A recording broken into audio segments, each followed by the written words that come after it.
Let's go. We're starting off with a bang. The champ, the crazy Hawaiian, and coach of Power Slap number 10, opening the show here. Slap News, 1 week away. Power Slap number 10. Lane, how excited are you for everything that's to come in the next 9 days? I'm so excited. I'm excited to get my hands on everybody on my corner, and just spreading the love and the knowledge that this sport needs to grow. Absolutely. I mean, you're forefront of everything. You're definitely a pioneer. You've been there since day one, and you keep on pushing forward. I see you being a phenomenal ambassador for the sport. You're in social, you're pushing the boundaries when it comes to helping other strikers. Now you're going to be a coach. We've seen you had an appearance on the reality show. Now you are going to be the main guy at the event. Talk to me about what you're going to bring as a coach for your team. Just straight focus. Here in the crazy team, we strive on focusing on goals that people don't think that they can accomplish. Some goals people overlook. When you step out on that stage, all the training that you've done, for some people has gone out the window. I'm that guy that's going to be on your corner, that's going to reel you back to reality to get you this win. Absolutely, man. Great to hear. Right off the top, I'm not sure if you've seen the screenshot that we had up, but Slap News is going to Stadium Swim at the Circa Hotel. Going to happen the night before. We're going to be doing a 3-hour live show, my man, from the center, probably the greatest sports book in Las Vegas. How excited are you to be part of that? I mean, you better be there. If you're not there, if you're part of Power Slap and you're not there, you're gonna be missing out. It's to the magnitude of Dana White's Dana White's show. It's something that you cannot be missing. This is an exclusive, like biggest sports book, probably one of the best hotels on the strip. Y'all better be there. You're gonna meet some people. I'll be there. Come and see me. Come and see a bunch of Power Slap guys. Even if you just want to hang out and chill, it's gonna be a big vibe for sure. Absolutely. I mean, we're incredibly excited. We're very thankful for Circa to allow us to be here, and it is going to be a party. You're going to want to come out. You're going to want to check it out. We'll be live streaming, like I said, from 4 p.m. until 7. We're going to have a ton of strikers joining us. We have special guests joining us. We're going to have a ton. If you're in Vegas, it's going to be a place you want to be. If not, we're going to be streaming here on YouTube for everybody. We've got some very special guests. We're going to have Odds Maker from Circa Sports going to be there. Going to be talking about the odds, how they come up with the odds. If you have a bone to pick with the Odds Maker, stick around. We might have some felonies taking place, guys saying that why'd you put me as the underdog? But it's going to be incredibly exciting. We're going to have CJ from Leaf Trading Cards there as well. He's going to be joining us. And like I said, a ton of strikers that are going to be on the card. Some of them that are flying in are also going to be part of that show. Incredible honor. And we're looking forward. We've never done 3 hours live straight. It's the first time we were getting out in the public. You'll be able to come and watch the show, everything else. We're incredibly excited. It's going to be a phenomenal setup. And we're going to be bringing it to you guys live. That is taking place right after the weigh-ins that evening from 4 until 7. So you're going to want to tune in to Slap News for everything that is going to be there. I know you're going to be there. You're probably going to roll up with your entourage. You're going to have your brother. You're going to have the fellow Hawaiians with you. It's going to be a sight to be seen. And, honored as always to have you there, have you on the show. Let's bring in Ding Sizzle a little bit, my man. You haven't been saying too much, but I see you smirking and smiling back there. Talk to the crazy, and how excited are you for this live show day? What's up, brother? Good to see you, man. Excited to see you next week once again. Dude, the live show, I mean, just listening to you talk about it, it's a surreal experience, right? I mean, Circa Stadium Swim, a place that they've shown Power Slap there. They probably will show it again on the Titantron. We got to spend some time there last time at Power Slap 8. We saw the UFC 303 there, I think it was. Incredible venue for those of you who haven't been. I know that athletes usually stay at the Circle, but some people maybe have not made it up there. So we're really, really excited and honored that we were able to make this thing happen. Like Corey said, a lot of interesting guests showing up. There's some people that we won't even talk to you about just yet. We'll keep all of that under wraps. But it's extremely exciting. If you're an athlete, if you're a fan of an athlete, you want to be there. The guest list is already very, very, very, very, very long. Of course, it's an open to the public type of venue anyway. You pay to play. There's a fee to get in for anybody who's interested. That's not necessarily on that guest list. That does not mean you can't come. It just means you got to pay a couple bucks. We want to be respectful of Stadium Swim and the Circa and their business. It's not anything expensive. I don't want to. It's a weekend, so I don't want to say the wrong the wrong dollar amount. So I'm not gonna get into what it costs because I don't actually know. But I can tell you for sure it's nothing crazy, and it is well worth it. You can watch sports. You can see. You can jump in some of the pools if you want to. There's drinks walking around. There's ladies walking around. If you're a lady, there's men walking around. I mean, you name it. There's all types of good stuff. And the Crazy Hawaiian will be there. Anybody who's who in Power Stop will be there. Like Corey said, we'll be going for 3 hours. Who knows? It may get crazy. We may go even longer.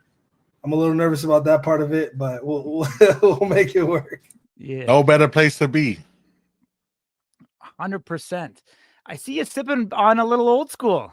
Talk to us about that, my man. I mean, this has taken my focus level to the roof. I've been actually able to finally reach my weight goals and actually focus on them too. I'm at 375, going down to heavyweight officially. So, who knows what's in the future, but I feel like a lot of super heavyweights can now contest the fight for the belt easier than as if I'm holding it, Yeah. Awesome. I mean, great new setup, my dude. Shout out to Old School Energy. You seem to be repping those guys. Real cool little commercial you did with them. Nice, fun, lighthearted. Thought that was super cool. Nice road mic you got there. And I mean, those belts in the back look mightily fine. How good does it feel to still be on top of that mountaintop? It's great. It feels surreal that I've pretty much, honestly, I've accomplished all my goals, and I'm setting new goals now for myself. So, knocking down new goals or knocking out old goals just to put in new goals, it feels great. I'm focused. I know what I need to do for the sport. That the things that I have not done is, spread the knowledge. I've been kind of holding it near and dear to my heart. And I feel like, the sport needs it. I'm not getting any younger, and I think I need to solidify my legacy in the sport and start handing out who I think needs it, who I think deserves it, these secret weapons. And, it's going to get out soon, sooner or later. But, I'm really, honing in on who deserves it, who's really here for Power Stop, and not just, a little road trip side stop for you. You know what I mean? So we're looking for the people that are here for Power Slap, people that are here for the sport. And I'm excited. I mean, how hard is it to decipher that? How many people involved in this do you think are just here for the quick fame versus the people that are truly here to build something long term? It's easy for me to have a 5-minute conversation with somebody because I'm straight up. I'll ask you the straight up questions that I need to know. And most people, they think, their journey is so unique that they want to spread their own agenda on you just to let you know where they're coming from. And most people give out their plans right away. They just want to be known. They want to be seen. And that's kind of the updraft and a downfall for some people. But we're getting people that are actually interested. People are asking about Power Slap, and we're ready. We're ready for this Power Slap 10, the first double-digit Power Slap, and your boy's the coach. I'm excited. I'm excited about everybody else. Absolutely, my man. I mean, it's always great to see you around. What about an update on your brother? What's he doing? We're gonna see him back real soon, or what? Yeah, for sure. I think he's on the right track right now to take back his number one spot, if not be the next champ. Who knows? he needs to, focus on, goals that he needs to set for himself. Um, I don't know if he's goal oriented the way I am, but I feel like, again, I've accomplished every goal that I set out for myself, and now I have new goals, and I'm trying to spread the knowledge to fellow brother. You know what I mean? To make sure that he knows that this is an opportunity that you don't want to sleep on. So you better get your shit together, little bro. I love it, man. Speaking of goals that you are shattering, you talked about it a second ago. You go down from 420 pounds on October 23rd, I guess it would be. Today, as we sit here, the day before Thanksgiving, you're at 375. So I have two parts of the question here. The first question is, what did you do? And I mean this in all seriousness. I don't mean this to joke, but what did you do to lose 45 pounds in a month? That's number one. And the second part is, what's going to happen tomorrow on Thanksgiving? Tomorrow I'm smashing. Tomorrow's gonna be my first cheat day of this weight cost journey. Um, I'm I'm hydrogen water. I mean, I'm doing the Dana White special. I'm doing the superhuman protocol. It's the fasting. I feel great. I don't know if you noticed, but my skin cleared up a little bit. I thought it might have been a filter. I'm not gonna lie, my No, man. no, it's all me, brother. So I think people need to start listening to their bodies more. For me at least, I cut out soda, soda pops. I mean, I had one before. I used to have one before dinner and during dinner. Starch. Us Hawaiians, we love our white rice, our cow roast white rice, but cutting back. I think I ate a bunch of carbs with Corey out in Abu Dhabi. That was fun. I think that was my last real like carb dump. And yep, happy hobble gobble, Kali. We in here just I'm just trying to stay relevant, with everything. I'm just trying to, some people might see me as my last leg of my career, but I don't, I beg to differ. I want to be in this sport for a long time, and this is my life. And super heavyweight division, I feel like I've ran through everybody. And that rematch needs to happen. I don't know when they're gonna, call me up for that, but for sure that needs to happen. I'm gonna be on my way down, so I'll be faster, stronger, a lot more agile. I think it's gonna do me a lot more justice. I feel myself hitting the bag a lot more harder. The flexibility that I have now, the athleticism that I have now, compared to it's a comparison. Look at my title match with Kalani. I actually went down to about 380. And that did me justice, and I hit him really hard, probably the hardest I've ever hit somebody. Um, and I was at 383 or 385, and now that I'm at 375, I feel just as strong, just as fast. I feel kind of deadly, to be honest, and I'm here to shake up the division, shake up the ranks. I can't wait till I'm on that heavyweight rank. Man, I mean, you're reaching for the stars, man, and it's incredible to see 45 pounds down in just a month. I can't imagine where we'll be international fight week next year. You never know. We might have a super fight on our hands. But more into kind of sort of you talking about your interest in really being a mainstay here. Obviously, I think you are now. I think you're at the top of the sport as it is. I don't think anybody can tell you where your career is headed except for you. But my question to you is, it feels like you're making your live broadcast coaching debut at Power Slap 10. It feels like a long time coming. Talk to me about where's your head at as far as what you're planning to do that night. How are you planning to coach these athletes? And also, from your perspective, why do you think it took so long? Well, I actually, I asked for this. I wanted to see how and what everyone was doing. Kind of a student of my own game, and I pay attention to what's working for some people, and I see, like the people that go up there and they're just, out of their skin. They just want to, show out. I see the coaches not really taking note of that and actually feeding into it more, you know. And then you get somebody that's probably been studying, probably been practicing a certain technique, a certain way, you know, adaptability for some people when they get out there and they hit them for the first time and they don't get a knockout and they continue to do the same thing over and over again. We need somebody in there that actually tells these people on the fly, hey, you did this incorrectly. This is what needs to happen. Remember what we talked about. Give them points to actually go back to say, oh man, I remember. Okay, I remember this. I remember that.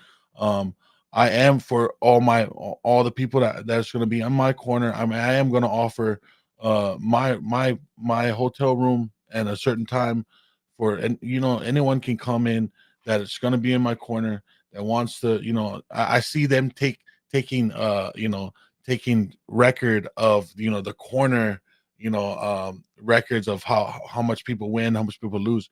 So I am taking into consideration going up there. I want everybody in my corner to win, you know. So I do want to let these people, you know, get out and give themselves the chance to be a character, to be seen to the masses. But I'm also gonna let them come back down to reality. And if they're not doing their job by the second round, you should already have adapted to the first round. That's what I think. For me, when I'm up there, it takes me some rounds, but I work the crowd. I make sure that I'm obviously relevant. I make sure people are screaming my name. But I don't always have that coach that is in there telling me what I'm doing wrong, you know. So I'm gonna be in there and I'm gonna be brutally honest with everyone that actually is in my corner. Yeah, you can scream and holler, you can take off your shirt, do whatever you think you need to do. I'm not there to coach you while you're doing that. I'm gonna let you have your stage, let you have your light, your moments of fame. But between rounds is where I'm gonna be working. You're gonna hear me, you know, actually, you know, talk to these people and not just feed them, you know, oh, you're doing great, you got this. Yeah, like the crowd's telling you that you got this.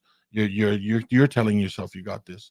But for me to be up there and actually spread some knowledge on, hey, you're doing this wrong, you're doing this wrong.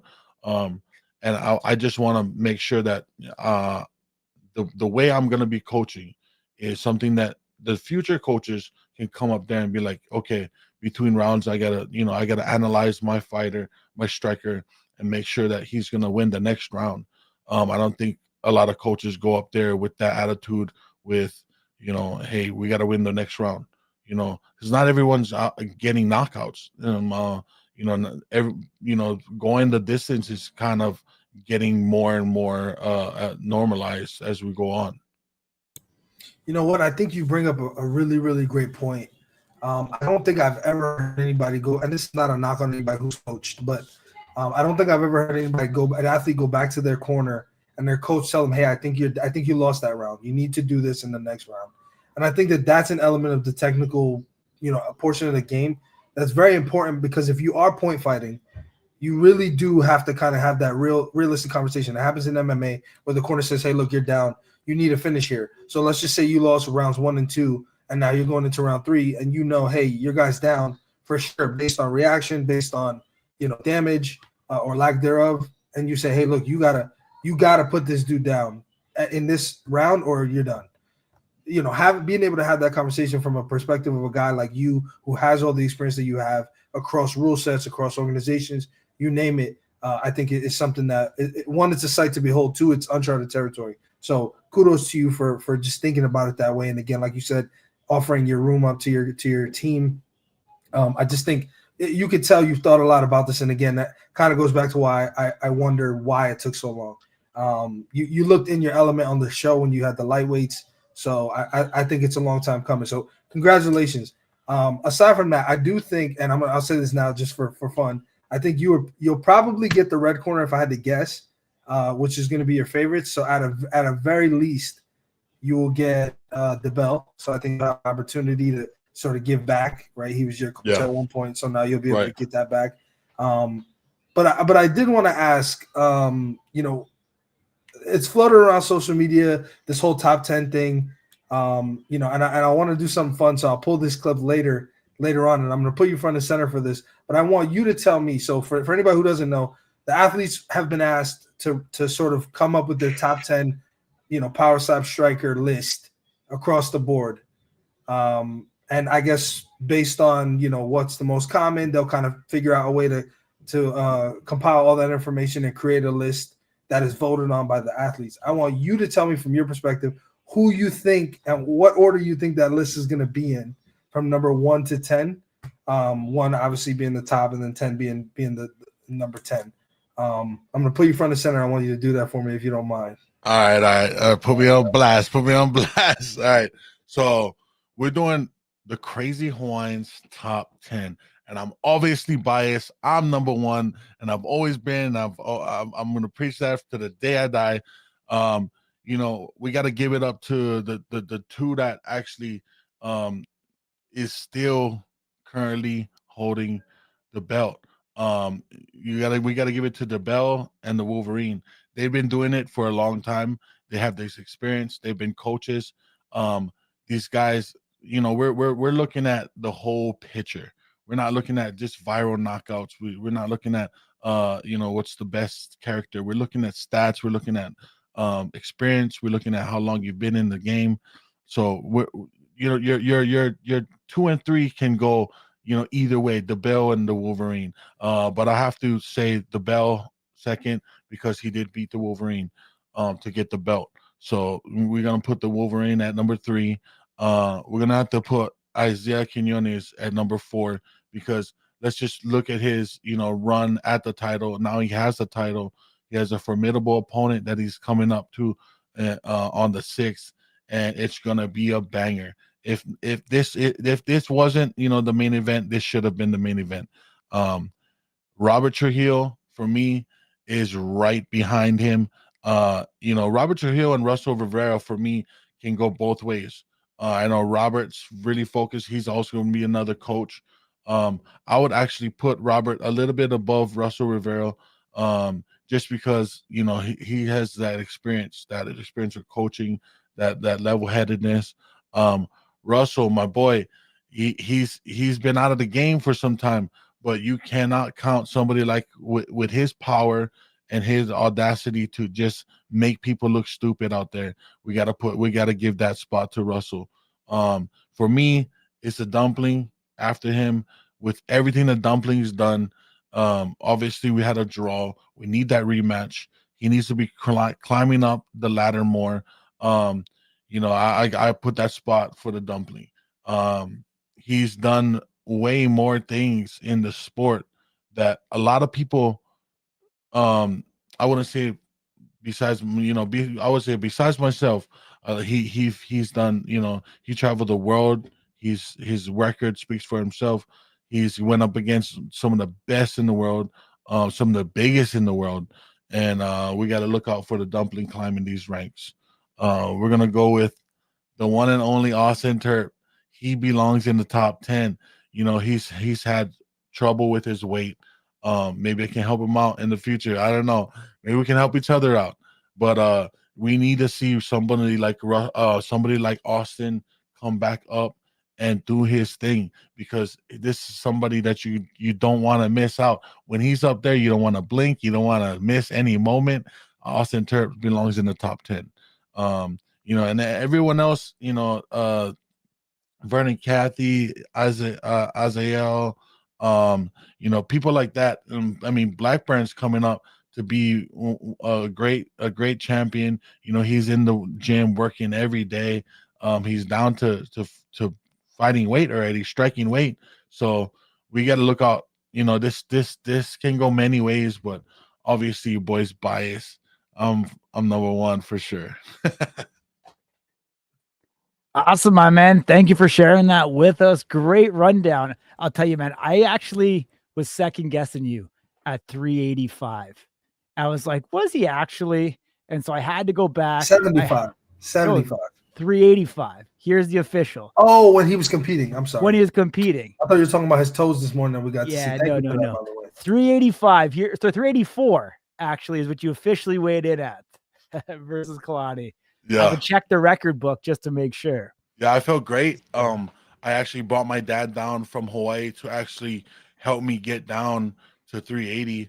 And it was such a repetitive thing that it was home to me because I used to go out in the morning with my dad to play football, well, as a little league. So when he came down, it was so easy for me to drop that weight, and then so easy for me to pick up speed, power, and all that. I just went back to it, and I did the same things, but I cut out soda. I'm a Hawaiian, man. We eat rice. Yeah. That's just one thing that we do for every meal. We could eat spaghetti with rice. Like Yeah, that's absolutely. how a carb overload we can do. So me Yeah. cutting out those things, soda was the biggest thing. I love soda. I still love soda till today. I mean, but I do also love the legacy that I'm creating for myself in this sport. And you know what fired me up was when I started planting that seed and telling people that I'm gonna lose this weight, and them looking at me at 420, and I just see the doubt in people's eyes. You know, people asking me, "Oh, you really think you can do it? You really think you can do it? Watch me. This is a goal of mine, and I'm gonna hit it. I want to stay around about 280, and you know, to stay around the super heavyweights, to just to see what kind of opportunities your boy is gonna have. I don't know about going down to light heavyweight. That's kind of that's kind of tough, but You might have I to know give up a leg for that one. right. I have to give up everything for that one, but yeah, man, the superhuman protocol. I haven't done the red light therapy yet, but I've done fasting for up to almost 100 hours, which is kind of nuts to me. That I've actually been able to do that whilst smoking some marijuana. So I'm sure it actually helps probably to do that. But yeah, I for want to sure. do a little fun feature with you. So Ding Yeah. started this thing last week, and I'm going to keep it going. All right, I'm going to go front and center, and I'm going to ask you. Okay, I want you to say, who does this Pokemon card? Oh, I can't actually see it. Doesn't look.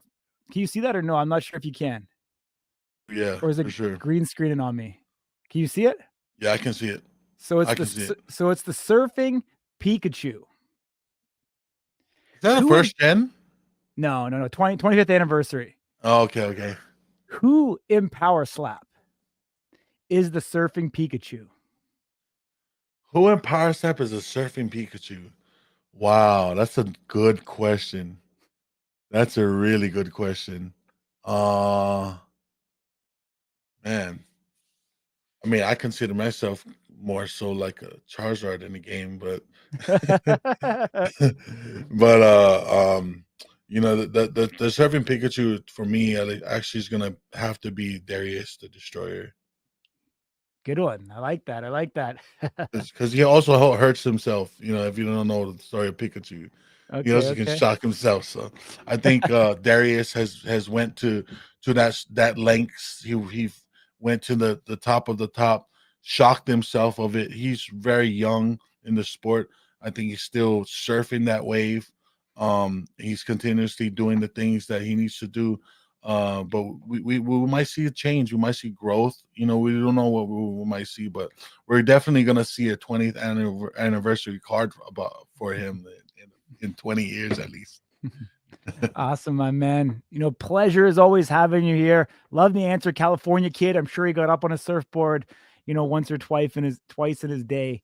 But you're always welcome here. You've got a home, and we'll see you live in the flesh next week at the live event at Stadium Swim of Circa Sports. Appreciate it, my man. Travel safe, okay? Yeah, don't want to miss it. See you guys next week, baby. Let's go. Let's go. Ding, my man. Crazy Wine, great as always to have him on. Phenomenal ambassador for the sport. Obviously, super heavyweight champion. Represents the sport everywhere he goes. He cares about the strikers. He's going to be a coach. We've seen him already on road to the title, season 3. We're going to see him again on fight night. I think he's going to bring that energy that he has to it and give athletes the respect and his time that they deserve from a man who is honestly one of the most upstanding citizens in Power Slap that we've ever seen.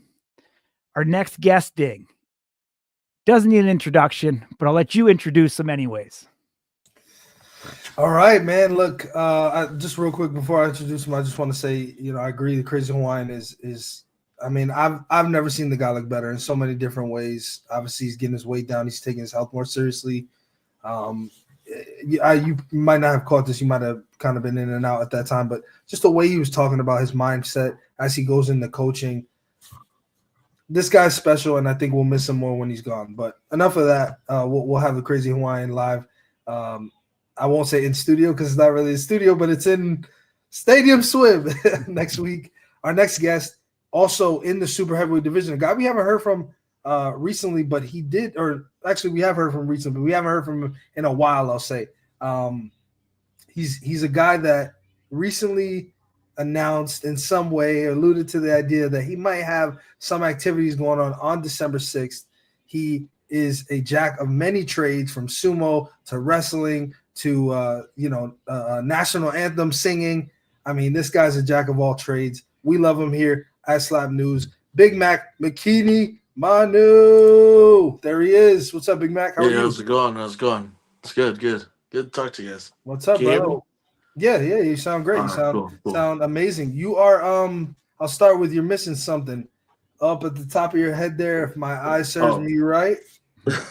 Yeah, no, I had to let the hair go. So Why's that? Regrow it out evenly, and had some movie shoots in the beginning of the year that I need to cut my hair for. So but What are you, besides Maui? that, Are you it's Maui going and back Moana out. too? Is it you? No, man, I wish. Hey, man, listen. You they wouldn't have to do a whole lot of CGI or anything for you to fit the part. They just need some curls. That's it. All right, yeah. You look good, man. Well, how are you? How have things been? Obviously, you have been in action a little bit. Things are good, I've just been coaching volleyball, wrestling, volleyball with my wife specifically, and training at a D1 athletic facility where I train athletes looking to get to the D1 level for whatever athletic sport they want to do. So, trying to help out the community out where I live. So, that's what I've been up to. Yeah, man. Listen, you're a cornerstone of not only the athletic part of Power Side, but again, you're a man of the community. We know, obviously, we see you on social with your son, and that's super, super heartwarming. So glad to hear you're doing well. Word on the street is you might be in Vegas next week. Is there any truth to that? Yeah. I haven't seen any posts about it, but I have been told I'm allowed to talk about it. So I will be fighting December 6th. So I'm coming back to the stage. And hopefully my opponent's ready for it. So we'll see what happens. So before we talk about that, so number one, that's massive news. Number two, does that mean you'll be at Stadium Swim in the Circa on December 5th between 4 and 7 p.m.?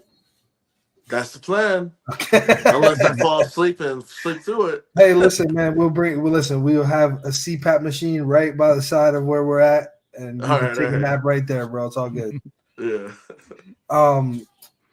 So what do you know about what's happening on December 6th? Who can you talk about who it's against? Like, what are we? Is it at Super? Give us whatever you can. I'm fighting a super heavyweight. Don't know who he is. Like, he's a newcomer, so it's his debut. So to be honest, it's a pretty big shot for him. He gets to take on the number 5 contender. So I'm ready. I wanna say I'm gonna win, but I don't want to be too cocky right now. Wait till the fight's over, then you'll know what the results will be. But I'm more prepared than ever. I've been training my left hand. I don't know if people paid attention ever since Power Slap Season 2, Road to the Title. I realized that my left striking hand is a lot better than my right. Less fouls, more consistent, more accuracy, a lot more power, vicious speed. So I'm hoping to bring that back to Power Slap 10. So we'll see what happens. Yeah, man, that's interesting. If he's making his debut, we only have, if my math is correct, which full disclosure, it could possibly not be. I think we only have one more match to announce. Are we thinking this is live broadcast? Is this taped? Like, will we get to I'm see pretty this? sure this is pre-recorded. Okay. So I'm pretty sure. But you never know. They haven't announced the last fight, so I don't. Fingers crossed. I love live events, but if there's only 10 people in the audience or 4,500, it doesn't matter. Still gonna put on a show like always. So gonna do my thing. Yeah. What? Sorry, Danny. I don't know if you can see these comments. Danny's in there being funny. Oh my gosh. So, what are your I don't know thoughts? how rankings work, Danny. Okay, relax, man. Hey, Danny's your biggest fan, my man. He's showing you I know. support. He's a. I Hey, don't know how to listen, rank number 2. at least he'll still be ranked. It's all good. Right.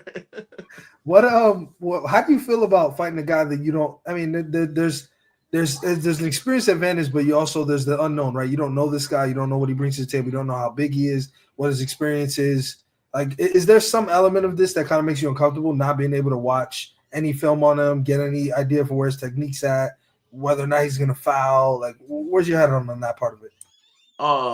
For me, I'm actually more excited that I don't know him. More excited that really, I don't have a relationship built with him because everybody I've fought so far, like we had the house together, or like with Hayden, I knew him years prior through sumo wrestling. Danny, I was obviously his best man at the wedding, and of course, it's for public, but like to get more views, but also it was because we had a genuine relationship throughout the house, and so very similar. He's just a lot older, but besides the age gap, we've done similar sports and activities, which was fun.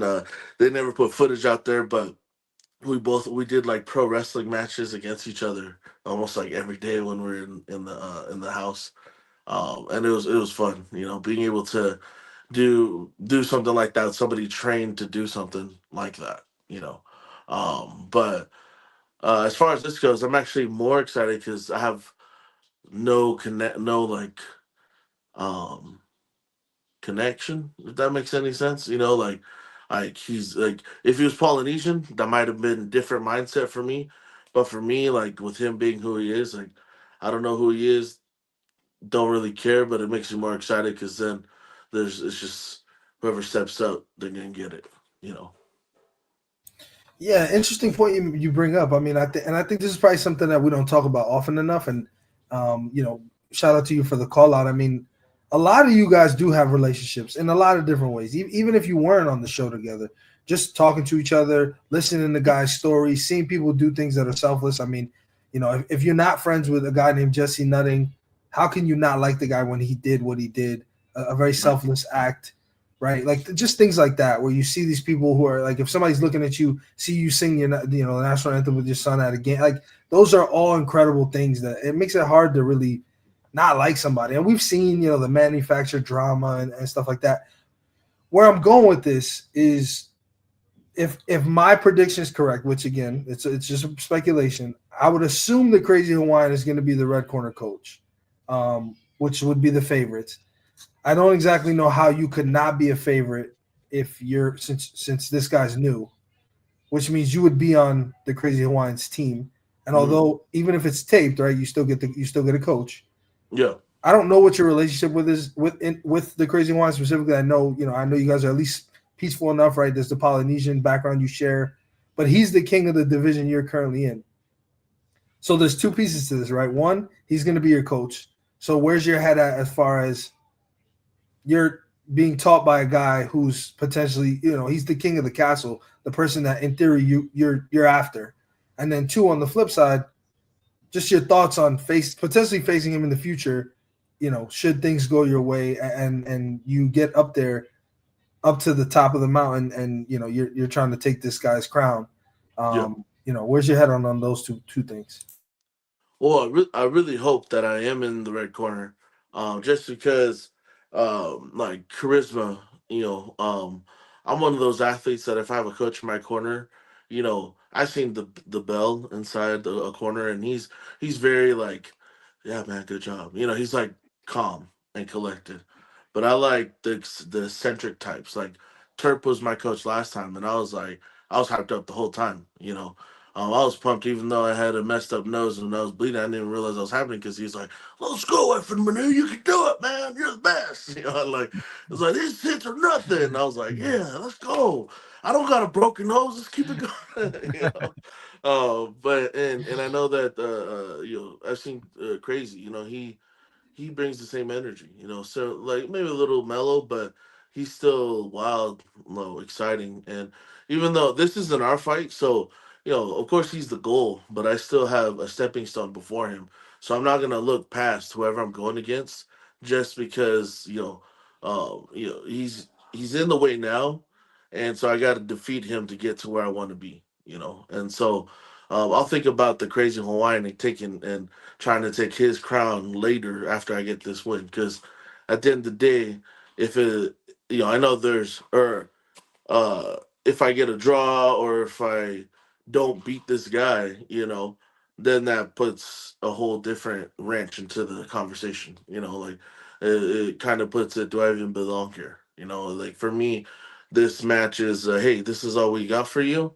And now I'm going to take every opportunity to take it. My goal is to knock him out, or at least come out with a win, because besides that, with Crazy, if he's my coach, I'd love it. I'd love because I know that he's going to bring bring it, And on top of that, he's Hawaiian and he's also Maori. Or I'm not sure if I was supposed to say that in the.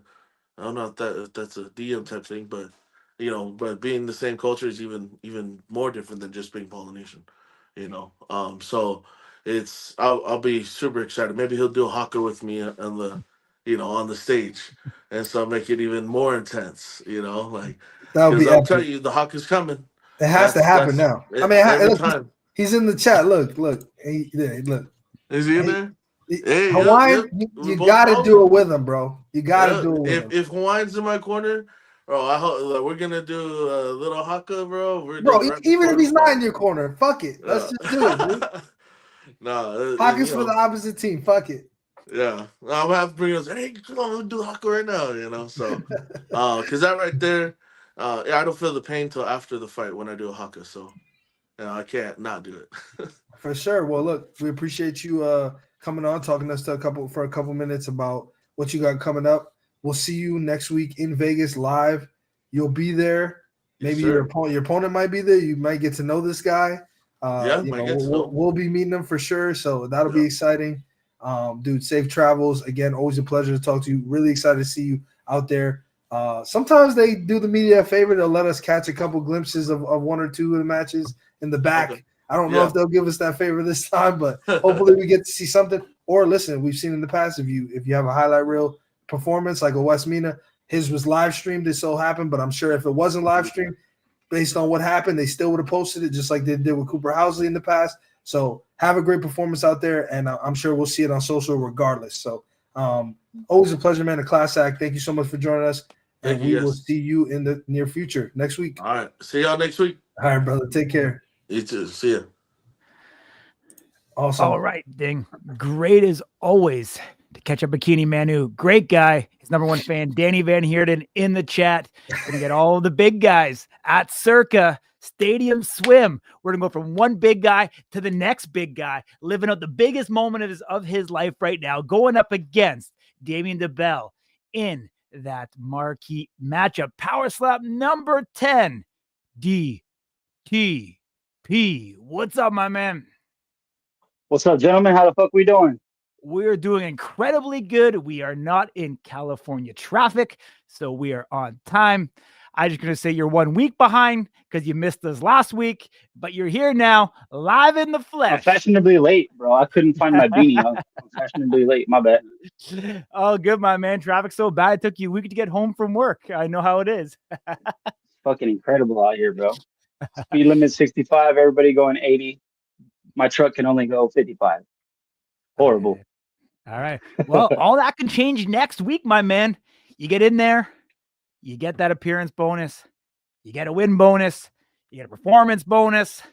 Pretty soon you'll be driving in an Escalade that can go, I don't know, 165. That's not me, bro. That's not me. I'm just gonna throw everything into a savings account, try to invest it a little bit, and just leave it there for when I need it. You know what I mean? I don't know if I talked to you guys about it, but my little brother, he needed a surgery that was gonna cost like 28K, like upwards of 28K. And I was able to just be like, oh, I got that. I just fucking gave it to my mom. Was able to pay that shit just outright. So like power slap for me is all about family. And further than that, if you can say it's all about family, you can use yourself as an example, but it's another step to be that example and to be there for your family like that. So man, I'm just blessed, bro. I'm not gonna waste it on fucking buying Escalades and making myself look cool. I'm just trying to put it in a place where it can be useful. Yeah, I mean, honestly, dude, phenomenal, man. Shows your character, shows your good heart. You know, you've been a warrior your entire life, and you know, you keep on, you know, fighting the good fight, and you know, big fight with Damien DeBell, 9 days away. Hell yeah. Talk to Hell me how yeah, you're bro. feeling right now. Where's your mindset? It's my title defense, bro. I've been a champion since we came into this motherfucker. So championship shit, that shit doesn't scare me. I've been really excited to get past the third round. And then with this new rule, the sudden death round, I'm really excited about that too. Man, just being able to be on that stage longer, you know, absorb that moment longer, punish my opponent longer. All that really gets me hyped up. Awesome, my man. I mean, you're ready to rock. I know you're always, I mean, you could probably pull up tomorrow and you'd be ready to throw down. You got a long roots of you know, combat sport history. I mean, everything that you've done really putting you in this moment. Do you kind of feel that, you know, it may have took longer than you wanted to get here, but you're here now? Do you feel like everything that has happened has prepared you for this opportunity in this moment? Yeah, absolutely. You know, I'm a big believer in the fact that, you know, God will only ever give you things that you're prepared for. So the fact that, you know, it took some time, God wanted to have me on the sideline and have me, you know, learn, have me absorb all this information, all this technique, all this, you know, recover all Mhm. these things. So it came when it was necessary and it came at, you know, the perfect time because that's what's happening. So I couldn't think of a better time for this to pop up. 100%. You know, kind of break down for us from your perspective what the Bell brings to that table. And is there any weaknesses at all in his game? Yeah, I think Bill's like really calm and calculated. He's like got his technique down to like 3 to 4 different slaps. Tries to show people different looks, play with the timing. Um, I don't do any of that. I got like probably 2 slaps that I do for people that are taller or shorter, and I'm just gonna crank you as hard as I fucking can. You know what I mean? No diddy. Uh, I'm gonna I was gonna hit him with everything I got, bro. That's all I can say. It's a simple game. When you try to overcomplicate it too much, it's a lot of moving parts. So I'm gonna keep this machine really simple. Hit him as hard as I fucking can. Hit him really accurately and make no mistakes. And if I do all those things in that succession, in that order, there's no way that he can beat me.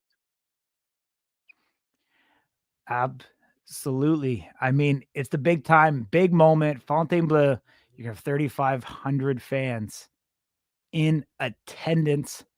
And you know, you've got the title on the line going up there. Do you kind of still relish being that underdog? Like, is that something that you're still fueling?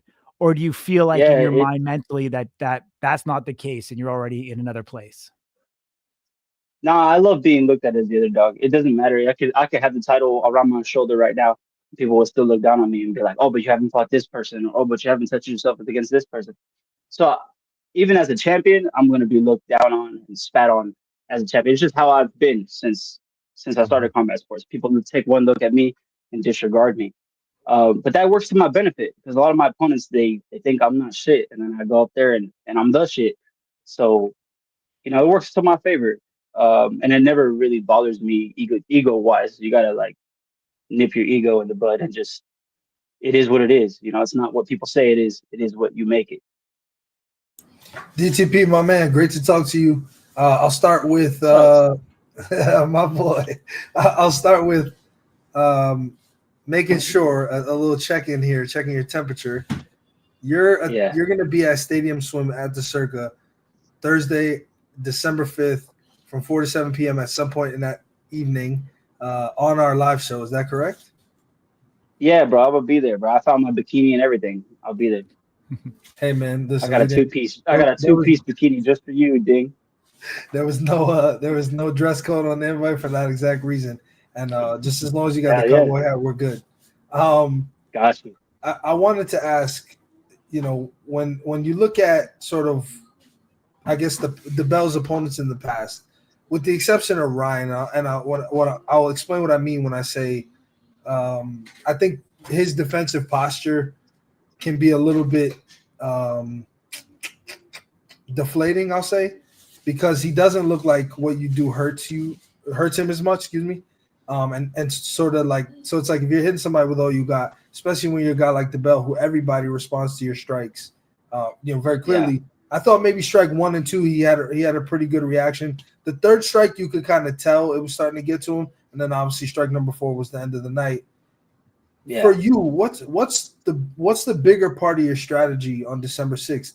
Is it focusing on that defense and showing DeBell that the strikes that he's dishing, albeit as hard as he can, are not doing anything to you, or is it trying to hit him harder than he's ever been hit in his career? Well, Bell's a lawyer, right? Bell's doing power slap to get money to go to school. Like, Bell's not doing power slap because he's a dog, and not doing power slap because he likes fucking blood on his face or he likes the pain. Bell doesn't like to get hit. Saw how he reacted to Ryan's hits too. The thing is with Bell, he leads with the palm of his hand. He's very fast, hard for people to tell, but he's coming in like this. Duane does it too. It's fine, but I know Duane did it because he broke my fucking orbital bone, like here. Why the fuck are you making contact here or in my eyeball? It's just because it's something that they do as part of their strategy. That's what I'm saying. I don't have that sort of gamesmanship. They say if you're not cheating, if you ain't cheating, you ain't trying, but I just don't subscribe to that philosophy. You know what I mean? I'm going to hit him as clean as I can. And every time I've ever fouled, it's been a fucking accident. You know what I mean? I fouled against Duane twice. That's because I couldn't see. Motherfuckers hit me in my eyeball. So it's kind of a give and take. But these people do these things on purpose, right? And so I'm just prepared to take that, and I'm prepared to do it right back to them. So if you had to sort of map this out as far as what kind of night you think you'll have, is it short? Is it going to go the distance?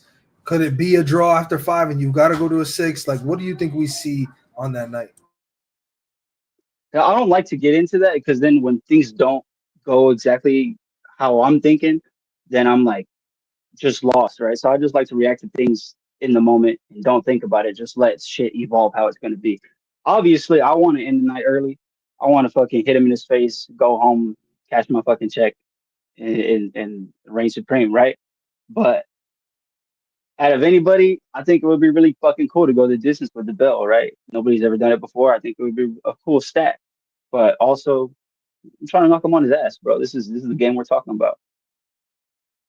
What does it mean to you to be sitting at the top of the bill here? And I mean, your name is on the advertisement, right? It's Power Slap 10, DeBell versus Perez. Like, what does that mean to you? Man, it's just cool. It's cool to get that recognition finally after being in this game for so long.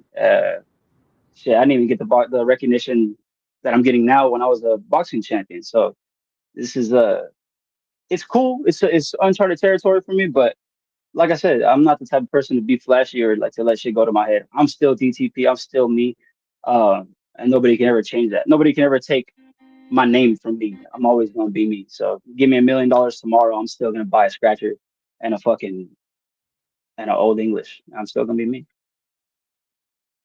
There you go. Do you have any predictions for the Coleman and the welterweight title fights? Man, I like Isaiah. Isaiah's a fucking beast. I think we'll go with Isaiah by third, 4th round knockout. And then my boy No Love, I had to get No Love. They'll probably go to a decision again. I'm not gonna lie to you. Both those boys are just dumbass tough. They ain't going down, but they're you can't put them down, So I think those boys are gonna go to a decision, probably in No Love's favor, and then Isaiah's getting that knockout. Awesome, man. And what are you looking forward to the most this week? I mean, you were at 7, right? You weren't at 6. I was at 7. So you were in the Apex again. So you haven't done the live crowd yet, like the massive crowd, the open to the public I crowd. went to Durango. I was at the You attended. Durango. You attended? So the last one, no, I performed at the Durango. It might have been 6 against Okay. Brian Ellis. Got it. So you have had the Yeah. live crowd feel. So you're not. This It is not. It was a little bit of a smaller venue. I've never done Fountain Blue. Fountain was a little bit bigger. But I dig crowds, man. Crowds is cool. And then a bunch of my family is pulling up. Like I didn't expect so many of my family to be so into it, but I got like sisters and cousins and people asking me where I can buy tickets or where they can buy tickets and stuff. So it's really cool to have a part of the crowd on your side. Usually I'll walk out and people are booing me and shit. So we it's got to cool try to to be get a fucking DTP. We got to try to get that going during the walkouts. hell yeah, start it. Imagine I start just behind the curtain before I walk out. They might start Yeah. throwing stuff at me if I do that, man. But they might come and take my immediate lane. You're right off of me if I do that. But I'll be. Listen, if enough people are loud enough doing it, I'll jump in. Hell yeah. Where I was going with that is, what are you most excited about during this week? Just of all the things that there's some pieces of this that you haven't experienced. There's a ton of stuff going on during the week. What are you looking the most forward to aside from the fight itself? Is that hanging out with family, Fremont? I fought 10 months ago, bro. It's been 10 months since I've hit anybody in their fucking face. I'm riled up, pissed off. Like, that's the thing I'm most excited about. I'm most excited about popping a motherfucker in his face and putting a motherfucker on his ass. And it could be a championship fight, could be a bar fight. I'm just itching, bro. I'm just itching to fucking make somebody bleed, hurt somebody, bro. I'm itching to hit somebody. This is the most exciting fucking sport in the world, especially for like people that are competing. It's fucking fast paced. It's like jumping out of an airplane. It's a high octane and then it's over. So I'm just trying to enjoy every little bit of that, extract every little piece of pain and every little piece of blood out of my opponent. And that's it. That's what I'm most excited for. Would you say that DeBell is the athlete you're competing against that you are the closest to from all the competitors that you faced in Power Slam so far? I wouldn't say that. I wouldn't even say that I'm even close to Bell. We've hung out at a Contender Series once. We hung out after he beat Ryan, and that's about the only times I've ever even talked to him. I don't have like DM conversations with him, nothing. Only ever after I talked to him more after we got this fight versus before. So no, I'm not really close to him. I was closer to Duane. We had a podcast together and shit, and I still feel like I tore his ass up. So. Yeah, what do you think about? Speaking of Duane, what do you think about? Obviously, he's made headlines this past week. He fought Yoel Romero and Dirty Boxing. I was talking to him before his fight and stuff, man. I was trying to hype him up and whatnot, but Yoel Romero's Yoel Romero. Cuban Missile Crisis can be avoided sometimes. Yeah, I mean, listen, with the exception of you, I think probably the other two of us on the screen probably wouldn't take a fight against Yoel Romero no matter what he gave us. So, shit, I would have. I'll throw a couple punches. I'll throw them bitches. I don't know what's gonna happen at the end of it, but I'll throw these hoes. Bro, what I saw in my head, and listen, if somebody recreates this, it'll go viral, and all the power to you. But it was as if Yoel Romero like ate a mushroom, like a Mario mushroom, and he fucking like got bigger, and then just started going crazy. That's what it looked like because he jumped. He jumped, and then all of a sudden it was just over before you knew it. Someone needs to edit Bowser's face on fucking Duane. Bowser's face and a little Mario hat on Yoel. We could have a fucking spitballing contest. I'm not doing it with Yoel Romero. Like, kudos to Duane for taking that fight, man. But I'm just not interested. It's just not gonna. I'd rather live. Yoel will put a fucking hole in your chest with a spitball. But seriously, I mean, what do you think? Like, sure, he lost, whatever, and people are gonna poke fun. That's just the nature of the beast. But what do you think, like, that type of stuff does for the future of the sport, right? Some people, again, will meme it and they'll say, oh, like a slap fighter got beat up by Yoel Romero. I mean, okay, but again, how many people are gonna are gonna do that. People Yeah, who are but regular fighters wouldn't do that.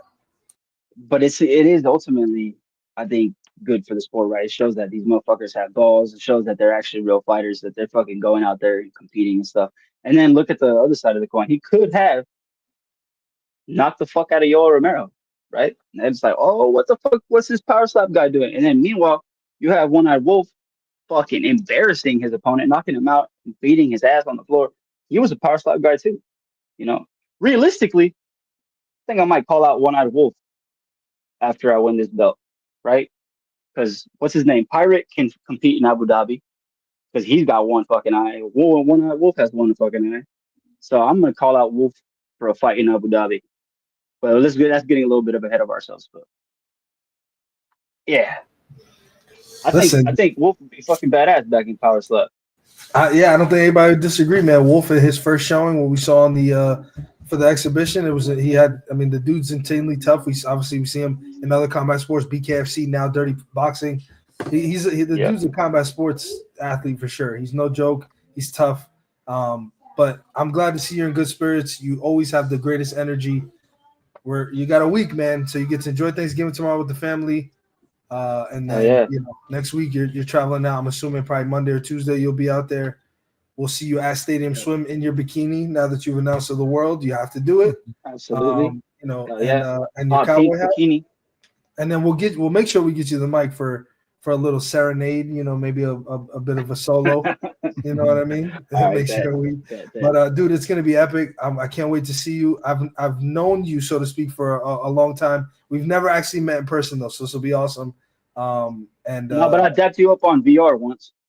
Yeah, that was cool too. But all right, brother. Well, listen, you obviously know this is your home. We're excited to see you compete. We're excited to see you in Vegas. We're excited to hear you sing. And safe travels, and we will see you next week. Hell yeah, man. I feel blessed. Thank you to everybody watching, and God bless you guys, man. Thank you. Take care, DTP. Class act, man. Absolutely, man. Right, great guy as always. Biggest match of his life coming up. And it's going to be something to see. We're going to see him push the bell all the way into the 5th round, potential decision, new rule in place. Will we see extra? I mean, we'll find out. He's got the chin to back it up. Why don't we ask a guy going all the way back, road to the title, season 1, his co-coach. Let's go right from the beginning. The Bell was the assistant coach to Ron Wolverine Beta. Let's go right off the top.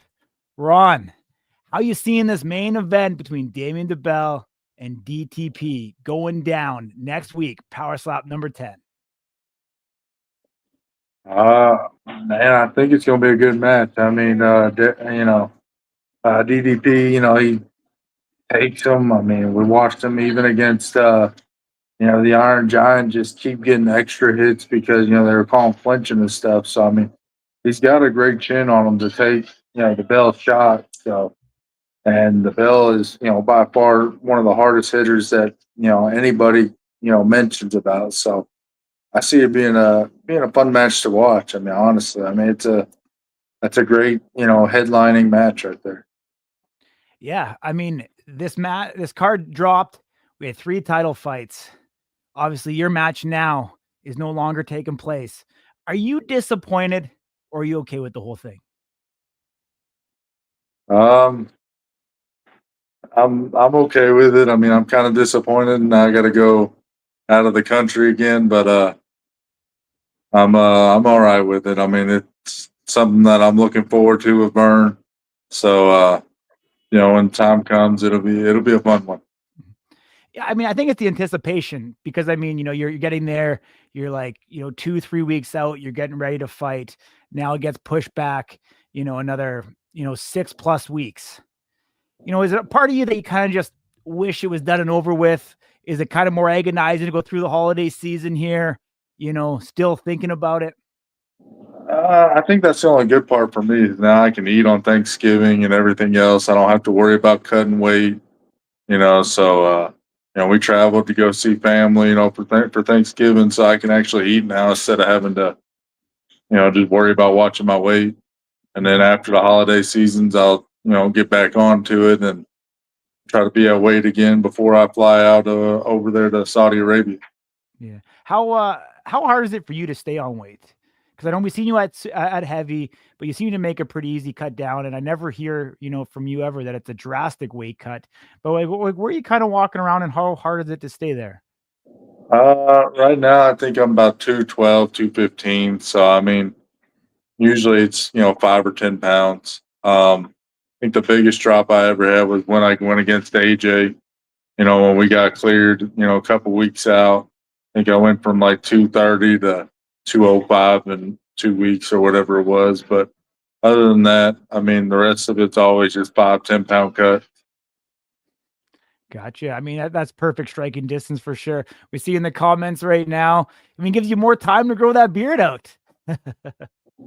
Yeah. I mean, I don't plan on shaving it this time. So I don't plan on letting nothing happen to it again. I just want to let it grow back out, until they tell me otherwise. I'm just going to let it do what it was doing. Yeah, absolutely. I know you expressed in the past that, traveling overseas was something that, you weren't necessarily interested in. Obviously, when it comes down to business, company guy, the higher ups tell you this is what they want for you. You definitely answer that phone call. You take the bell, to step up. Is there some part of you that's kind of relishing this opportunity to see a new place? You're going to be probably obviously one of the headliners on that particular card. They'll take incredible care of you. You're going to do a lot of cool, unique opportunities. I mean, who knows? You might end up even, walking a lion or a tiger or something crazy. Is there anything about that excites you at all? Yeah, I mean, honestly, seeing a new place, I mean, that is kind of exciting to me. I would like to travel. I mean, I had already told Eric and them if they go to London, hell, I don't care if it's years from now and I'm already done. I mean, I'll try to just come in for one match, just go to London. So, I mean, it'd be pretty cool to see somewhere else. But, I mean, I was looking forward to this match being at home, well, not at home, but, in Vegas, here in the U.S., not having to sit on a plane for hours and hours on end to get there. So, but to see somewhere else, and see a different culture, it's still pretty neat to do. I mean, all the guys that just got back from Abu Dhabi seem to have enjoyed it. So I'm sure we'll enjoy it over there in Saudi Arabia. Absolutely. How far are you from Oklahoma? Is Nebraska and Uh, Oklahoma close? Yeah, I mean the state, I mean even Oklahoma City is probably about 4 hours from us. Gotcha. I think you need to go do a promo at the Tiger King Ranch for this fight. That would be epic. Is that thing still in business? I don't even know. I have no idea. If this is going to be my new mission. If the greatest thing in the world that I could do with Slap News is get Ron Beta with a tiger, that would be probably a career highlight in media for me. I want to see it happen. It might happen over there. I mean, overseas. Like I said, I'm gonna enjoy it. I'm gonna try to go out and look around and stuff. I mean, it's still, a neat aspect. I mean, to travel overseas, they're paying for it and everything. So, and they're putting us up into a nice room, I'm sure. And so, I mean, I'm gonna take in what I can out of the whole experience. Ron, I'm not going to talk to you about tigers, but I am going to sort of address the elephant in the room. We've been asked this question a million times, and we can honestly say we don't know the answer. I don't know what you can share, but everyone wants to know, is there a particular reason why this fight was moved to January 30th in Saudi Arabia? I don't even really have a reason, honestly. I mean, I was just told that they were wanting to move our match, so they asked me if I'd be willing to go overseas if I had my passport. I told them yes, and I showed them my passport, and so they just told us it was rescheduled for in January. So I wasn't really given a particular reason on it. Yeah, I mean, listen, I think that clarifies half of the question. I mean, if it wasn't from your end, maybe it was from Vern's end, or maybe it wasn't that. Maybe Vern's answer is the same. Maybe he doesn't know either, and so maybe that mystery remains forever. But thank you for answering that question. I was a little nervous. I'm not gonna lie, because if it was something personal or what, we don't want to dig into that. But I mean, where's your head at as far as they were able to keep the 3 title fight thing going?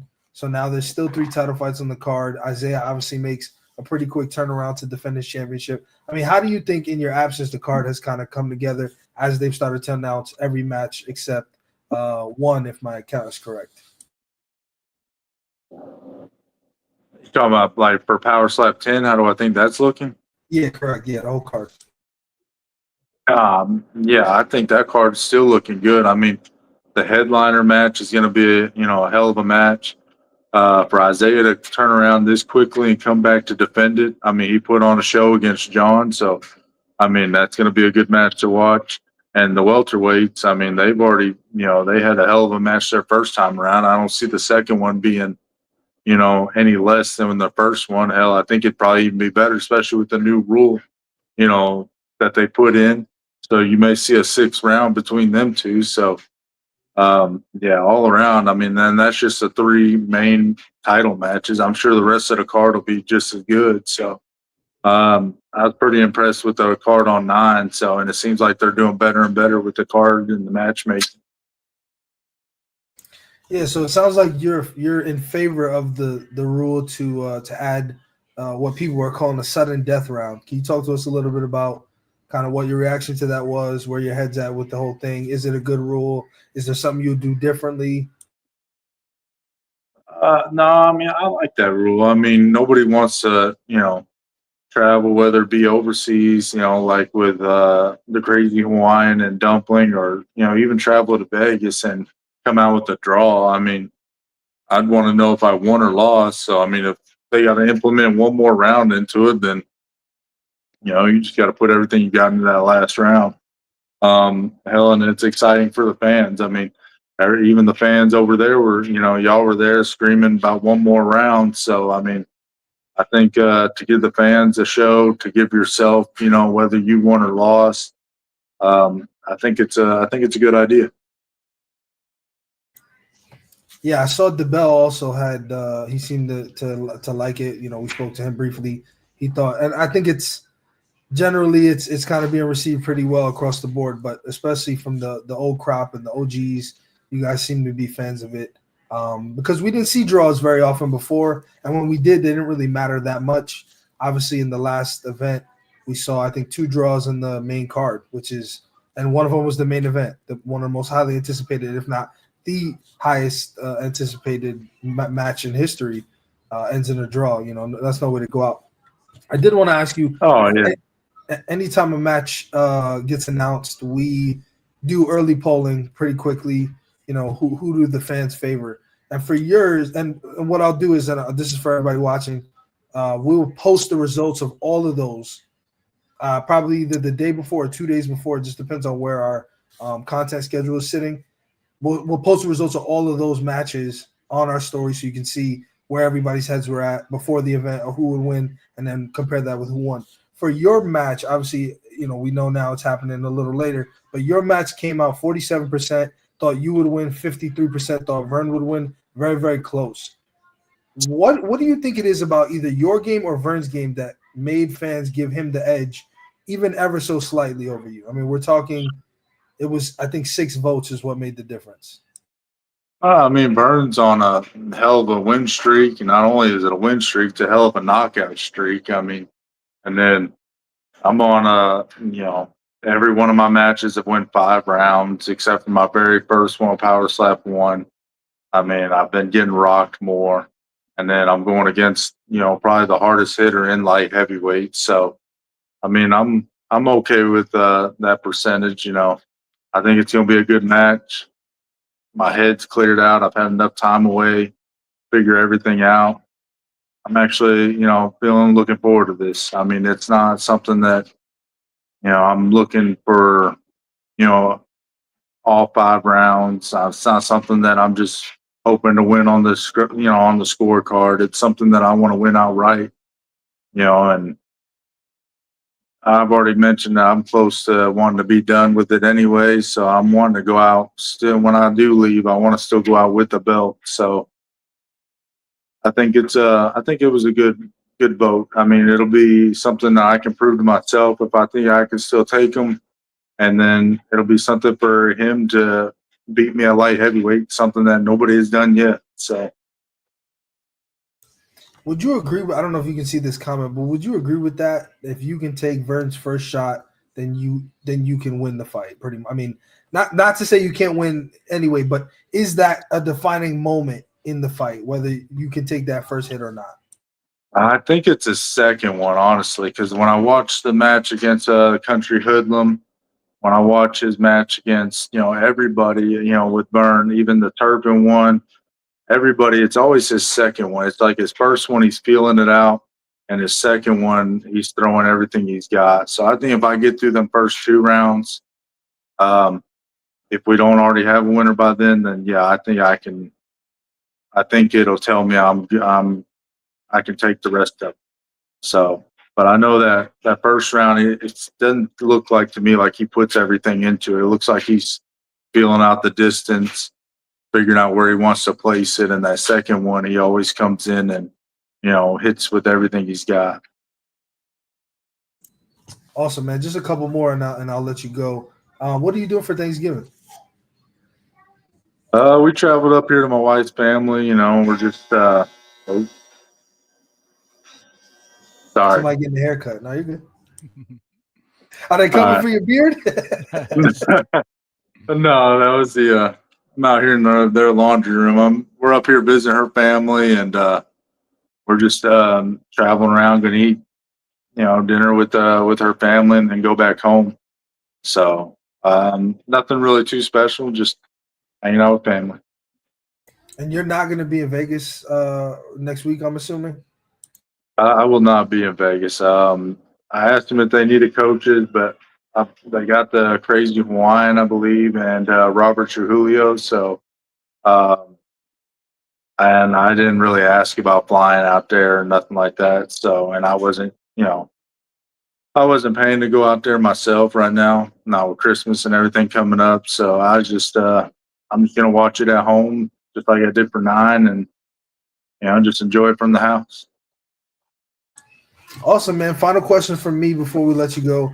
I am interested. You mentioned kind of what your assessment of Vern is based on what you've seen. How much do you study tape when it comes to your opponents and looking at their past matches? All right, what'd you say? I'm sorry. No, you're okay. No worries. No. What I was asking was just you kind of alluded to it earlier, regarding what you noticed in Vern's game with that second strike sort of being the kill shot. So, number one, how much do you watch film and watch your opponent's last matches? And secondly, what are you looking for when you are watching them compete, as far as things that you can take away and sort of use to your advantage?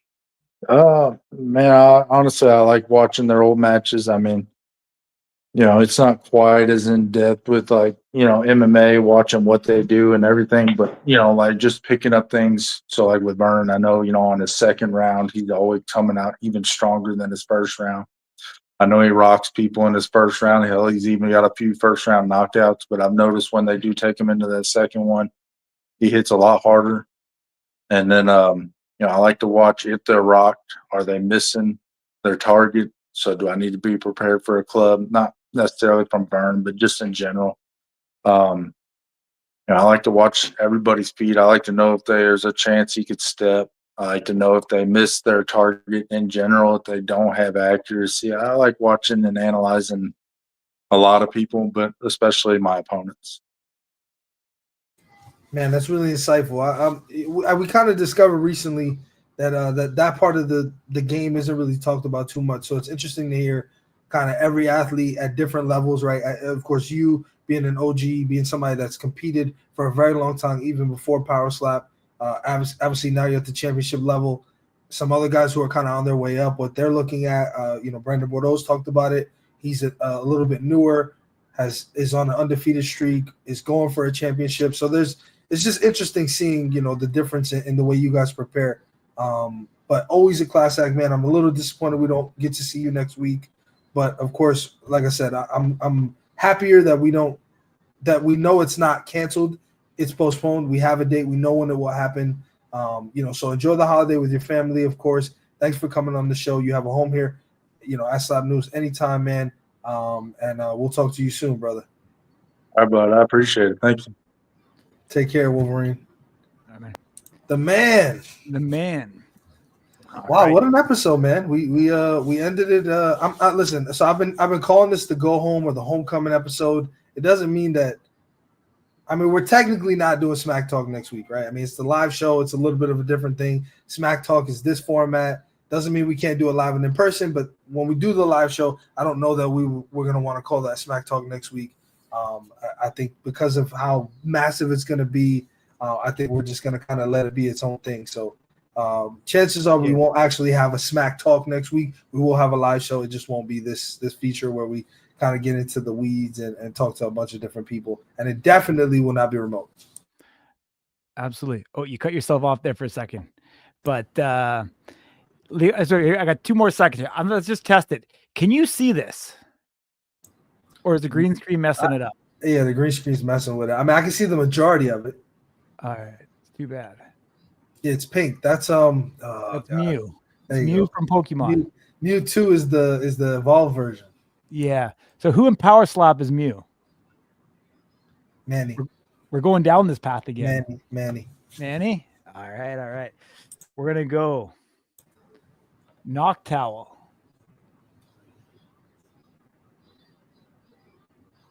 I think this needs to be a weekly feature now. I mean, it's fun. Noctowl. I've never seen that Pokemon. What is that, like an owl bull hybrid? I mean, I don't know what is that thing. Yeah. I'm gonna say Kalani. I'll say. All right, Kalani. Interesting. All right. What about Zapdos? Uh-oh. If I get That the one, focus. I can't really. Yeah. If I Tell get your the camera to be better. focus. Lightning strike. Okay. It's like a rogue bird.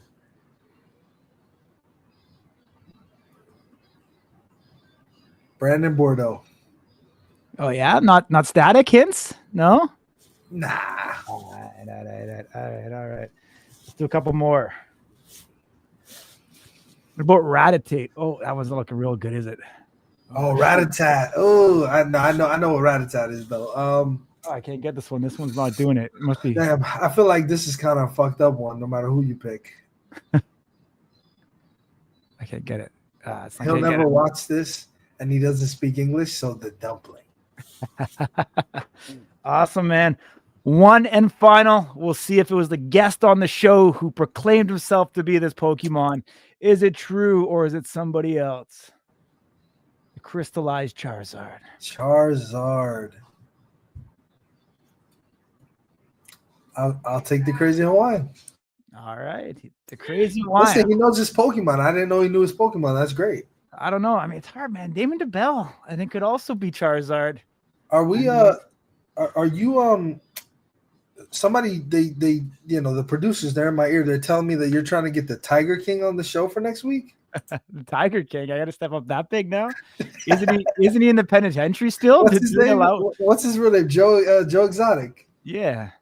Is he still in jail or is he out? Yeah, but just tell me it's fine. I'm Canadian. Just tell us all you gotta tell me. I'm a diplomat. It's all good. Yeah.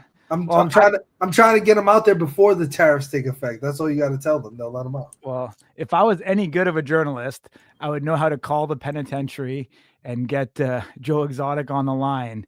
But never went to school. Don't know how the American system works.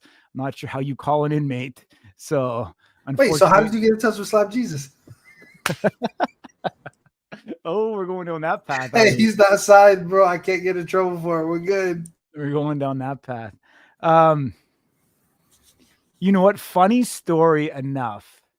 I was actually given the direct number to Slap Jesus in jail. At the time, I just couldn't put it together. So wait. You're saying that he had a cell phone? No. The actual penitentiary number. So I was given wherever he was in Nevada. I had the location, had his real name, had an actual number to it. I just couldn't figure out, one, how to record it, to how to do justice with it. Obviously, at that point, it was past the time that he was released from Power Slap, and so it never came to fruition. Yeah, it was just one of those things that we kind of debated on, and I never pulled the trigger on it. So, yeah, so that one never made it to the air. Listen, that fourth wall just came crashing down, bro. In which way? No. Slap Jesus is out, man. Slap Jesus is like that's a trade secret, bro. Yeah, Slap Jesus is last I seen of Slap Jesus. I think he was working at a a bowling alley, is where Slap Jesus was. So he's still out terrorizing everybody in Northern Nevada. Yeah, hopefully he's not slapping people. Yeah. I don't know. If you watch back his interviews, he'll tell you who and what he's been slapping. So that's all you need to know. Listen, Slap Jesus has been holding out on us, man. He doesn't want to do interviews with us anymore. I don't know what happened. He's mad at us. Yeah. I don't think he's mad at us. He's just too cool. Yeah. Just graduated, man. Absolutely, dude. All right, my man, let's wrap it up. We're going to be back next week. We're going to be in Las Vegas. As we talked about right off the top, we've got the biggest show that we have ever had. We're going to be live from Stadium Swim at Circa Sports. We're doing a 3-hour live show. That's 4 p.m. Pacific. That's 7 in the East. And we're going to go for 3+ hours live. We're going to have a ton of special guests that we haven't announced. We're going to have strikers. I mean, who even knows who else will show up at this particular event? And you're going to want to stay tuned because we don't have just one, but we are going to have 2 incredibly exciting announcements coming during that live show. We appreciate you all listening to us knuckleheads for 80, 90 plus minutes every single week. Much love. Take care, Ding, and I'll see you there in Las Vegas.